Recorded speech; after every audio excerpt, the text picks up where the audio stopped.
네, 헝가리 부다페스트 다뉴브 강에서 유람선 허블레안이 침몰 사고가 발생한 지 일주일째입니다. 다뉴브 강에서는 시신 2구가 수습됐는데요. 네, 그중 한 명은 우리 잠수 요원들이 직접 수습했습니다. 관련 소식 나확진 기자와 함께 알아보도록 하겠습니다. 네, 나 기자 먼저 지금까지의 수습 상황에 대해서 정리를 좀 해주시죠.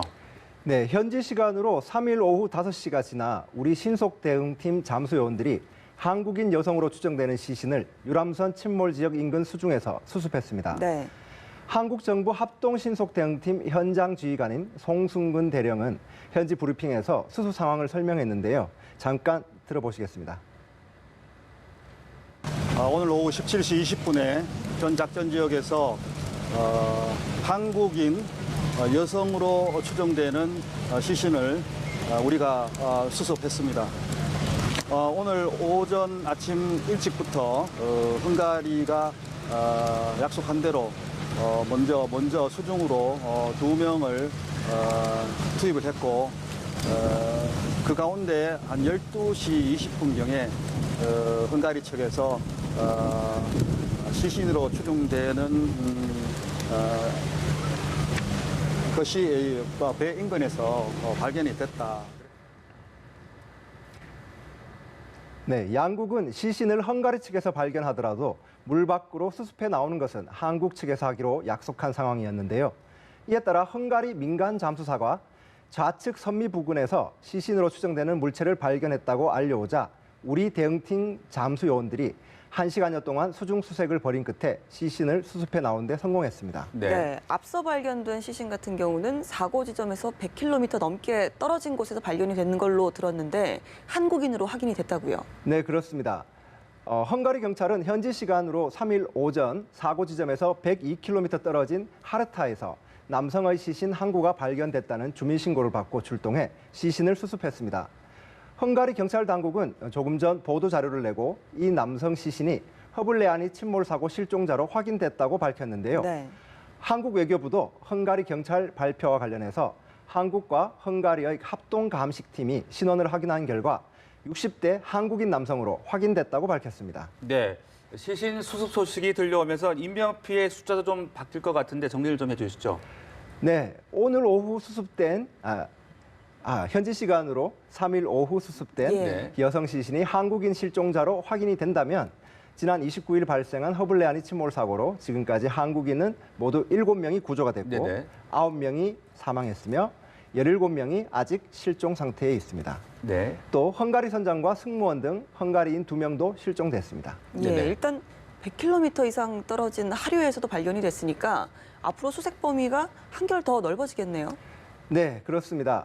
사고 발생 110시간 정도 만에 사고 지점에서 100km 이상 떨어진 곳에서 시신이 발견되면서 수색 범위 확대는 불가피해 보입니다. 네. 사고 이튿날 헝가리 경찰 당국은 다뉴브 강의 유속이 시속 9에서 11km라고 밝혔는데요. 시신이 유속과 똑같이 이동하지는 않겠지만 사고 직후 단 2시간 만에 12km 떨어진 곳에서 시신 한 구가 수습되는 등 상당히 빠른 이동 모습을 보였습니다. 현재는 당국이 사고 지점을 중심으로 수색 범위를 점차 넓혀가고 있는 상황이라고 하는데요. 사고 지점에서 500여 킬로미터 떨어진 루마니아 국경지대에 아이언 게이트라는 이름의 댐이 있습니다. 네. 강 하류로 흘러가는 물체들이 거기서 발견되는 경우가 많다고 하는데요. 그래서 그 댐에 있는 인력들이 유실된 실종자는 없는지 확인하는 작업을 하고 있다고 정부는 설명했습니다. 네. 네, 그리고 이 침몰한 선박 내부에도 실종자가 있을 가능성이 있을 텐데 그런데 헝가리 당국은 잠수사들이 선체 내부에 들어가 수색하는 것은 좀 반대하는 입장을 보이고 있다고요? 네, 그렇습니다. 헝가리 당국은 실종자 수습을 위해 잠수사들이 선체 내부로 진입하기보다는 선체를 인양하기로 사실상 결론을 내린 상태입니다. 앞서 헝가리 잠수사들이 이틀에 걸쳐서 들어가 보니 수중 수색이 여의치 않았다는 설명입니다. 이에 따라서 헝가리 당국은 대형 크레인을 침몰 지역으로 이동시켜 수요일부터 인양 작업에 들어가서 늦어도 일요일까지는 인양을 완료하겠다는 계획입니다. 네, 그렇다면 우리 신속 대응팀 같은 경우는 계속해서 선체 내부 수색을 주장하고 있는 상황입니까? 네, 우리 신속 대응팀은 수중에서 시신이 추가로 수습됨에 따라서 선체 수색의 필요성을 재차 주장하고 있습니다. 물론 우리 대응팀도 수중 수색이 쉽지 않은 상황임은 인정하는 분위기입니다. 예. 오늘 수중 수색에 참가한 요원들은 세월호 때보다 유속이 훨씬 빠르고 시계가 안 보여 지금까지 잠수 작전했던 사례 중에서는 가장 어려운 작전이었다고까지 말했다고 합니다. 다만 우리 대응팀은 날이 갈수록 수심이 내려가고 수중 작전 환경이 좋아지면서 헝가리 측의 자연스러운 입장 변화를 기대하고 있습니다. 네. 자, 이런 가운데 부다페스트 사고 현장에 헝가리 시민들의 추모 행사가 열렸다는데 어떻습니까? 네, 현지 시간으로 3일 오후 7시에 사고 지점 바로 위인 머르기트 다리 위에서는 헝가리 시민 수백 명이 모여서 추모 행사를 열었습니다. 부다페스트 합창단 단원 등 시민들은 추모의 마음을 담아 아리랑을 부르면서 애도의 뜻을 전했습니다. 머르기트 다리 위뿐 아니라 다뉴브 강변, 한국 대사관 앞 담장 등에도 시민들이 추모의 마음을 담아서 꽃과 촛불을 가져다 놓고 편지와 인형을 두기도 하고 있습니다. 네. 네, 지금 이제 또 헝가리 현지 시간으로는 12시가 또 지났으니까 다시 하루가 넘어간 거잖아요. 지금은 좀 어둡고 날이 밝으면 또 수색을 재개를 하는 거죠.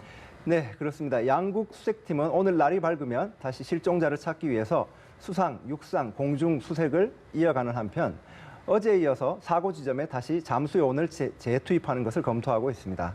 우리 합동 신속 대응팀도 수중 수색을 이어갈 계획인데요. 다만 우리 팀의 투입은 헝가리 측의 사전 승인이 필요해서 현지 시간으로 오전 8시, 우리 시간 오후 3시쯤 양측의 실무 협의를 거쳐서 결정하기로 했습니다. 네, 알겠습니다. 지금까지 나확진 기자와 함께 헝가리 유람선 사고 새로운 소식들 짚어봤습니다. 말씀 고맙습니다.